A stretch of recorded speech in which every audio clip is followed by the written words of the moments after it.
Quando os portais entre nossa dimensão e as outras se abrem, os piores pesadelos podem se tornar realidade. Meu nome é Antônio e a história que irei relatar se passou no estado do Maranhão. Estávamos em um carro de passeio, modelo Gol. Estávamos dentro dele, eu, minha esposa e um amigo.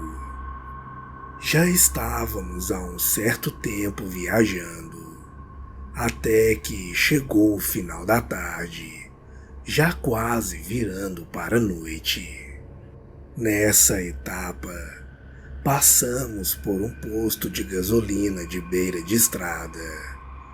Pedimos informações sobre um determinado vilarejo que estava procurando. E o rapaz do posto nos indicou o caminho. Partimos em direção, apesar de muita insistência do meu amigo para ficarmos no posto para pernoitar e seguir viagem no dia seguinte. Mas eu não atendi àquele apelo. E então partimos.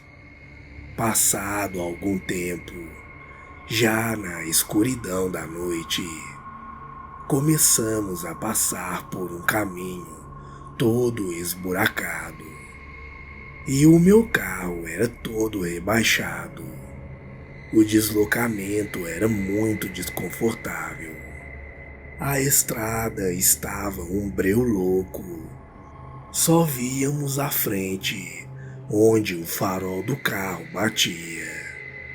As laterais e as traseiras era totalmente um breu. Em um determinado ponto da estrada, em um milharal, o carro começou a falhar e não respondia aos comandos, e então finalmente morreu. O motor não ligava, sendo que só funcionava a parte elétrica, como os faróis. De repente, ouvimos do lado de fora do carro um tipo de zumbido, como se fosse um aparelho de barbear, só que mais forte. Então começamos a olhar procurando o que poderia estar fazendo aquele barulho. Foi quando observamos que algo estava se mexendo dentro do milharal. E para a surpresa de todos nós, avistamos um ser com uma aparência demoníaca no meio do milharal. Aquilo parecia estar flutuando, e de repente ele chegou bem em frente ao nosso carro. E nesse momento, todos nós já estávamos tremendo de medo, tentando ligar o carro e ao mesmo tempo paralisados diante daquela imagem extraordinária. Aquele ser virou o seu rosto em nossas direções, deu uma encarada e depois virou-se para outra direção e saiu em alta velocidade para dentro do milharal. Quando a coisa saiu, imediatamente o carro começou a funcionar e nós conseguimos sair em disparada dali, com o carro rebaixado, pegando todos os buracos daquela estrada. Mas pelo menos conseguimos sair dali. Chegando na cidade mais próxima, contamos o acontecido para algumas pessoas, descrevendo o que havíamos visto, e as pessoas disseram que naquele trecho da estrada havia um grande índice de desaparecimentos de pessoas, as quais nunca mais eram encontradas, e ninguém sabia o que provocava esse fato.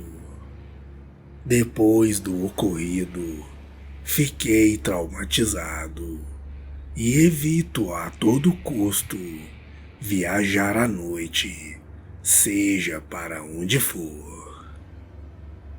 Boa noite. Irei relatar um fato ocorrido comigo quando eu estava apenas com 14 anos de idade e morava em um pequeno sítio com meus pais, em uma cidadezinha do interior do Paraná, chamada Pinhalão.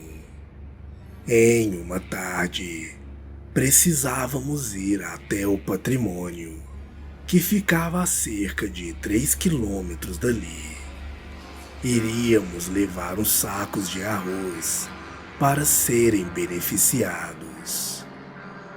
O processo que descasca o arroz, deixando-o pronto para consumo. E tivemos que emprestar uma carroça de um tio que morava a 1,5 km de nossa casa. Fomos até o vilarejo, chamado Lavrinha, e retornamos perto das 6 horas. Passamos primeiro em casa, onde deixamos os sacos de arroz, e fomos até a casa do meu tio devolver a carroça. Não demoramos muito, pois tínhamos ficado de voltar logo para casa, onde minha mãe, meu irmão mais velho e minhas 2 irmãs mais novas nos esperavam para jantar. Saímos da casa do tio, já estava escuro, e após andarmos cerca de 500 metros, em uma parte da subida da estrada, de onde dava para ter uma boa visão de tudo ao redor, olhei para um capão de eucaliptos que rodeava a estrada antiga, que também dava acesso à casa do meu tio, e vi uma luz parecida com uma tocha, dessas feitas com bambu, pano e querosene, muito usadas para caminhar à noite. Comentei com o meu pai que alguém estava usando a estrada velha para ir à casa do tio. Andamos mais um pequeno trecho e novamente olhei para a luz. Levei um susto, pois a mesma estava maior e na altura da metade das árvores. Falei para meu pai, que me mandou correr e não olhar mais para trás. Eu não obedeci e me virei para olhar o que estava acontecendo. Agora, a bola estava na altura da copa dos eucaliptos e começou a vir em nossa direção. Naquele mesmo momento, comecei a correr. Eu estava muito assustado. Foi quando ouvi um barulho, como de labaredas cortando o ar. Mais uma vez olhei para trás e vi a bola de fogo muito perto de nossas cabeças. Mas ela não produzia calor. E então eu gritei. Eu espalmei as mãos na tentativa de proteger minha cabeça. Meu pai me apanhou pelo braço e corremos pelo meio de uma plantação de café até um capão de bananeiras. Naquele momento, a bola havia sumido. Muito assustados, fomos para casa e relatamos o que havia acontecido. 2 dias depois, meu tio veio até a nossa casa resolver o negócio de uns porcos. Então contamos o acontecido e ele disse que também havia visto aquela bola de fogo assim que saímos da casa dele naquela noite. Disse ainda que há algum tempo atrás, todas as noites por volta das 8 horas, a bola aparecia no mesmo lugar. Ficava dançando no céu e depois desaparecia. Mas já fazia algum tempo que ele não tinha mais visto, até aquela noite. Não sei o que foi aquilo. Até hoje não tem explicação. Lá é muito comum ouvir histórias de pessoas que viram isso ou aquilo. Eu mesmo ouvi uma porção delas, mas eu nunca tinha presenciado tal fato. E, sinceramente, espero nunca mais passar por isso. Boa noite.